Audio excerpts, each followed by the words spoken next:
To change the watch face of your Samsung Galaxy Watch 9 is easy. All you need to do is simply open up the Samsung wearable app and then select watch face.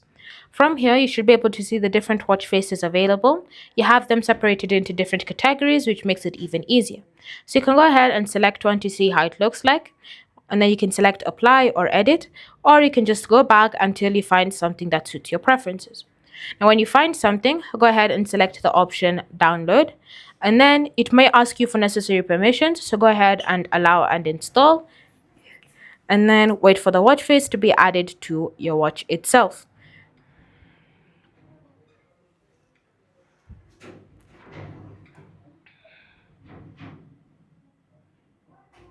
Once it's been successfully added, it should take a couple of minutes or seconds. You should be able to see your watch face has been successfully added to your watch. So now you can be able to swipe through the different watch faces that you currently have, but the default one should be the one that you've just added right now. Thanks for watching. If you have any questions or comments, feel free to leave them down below, and I'll see you in the next video.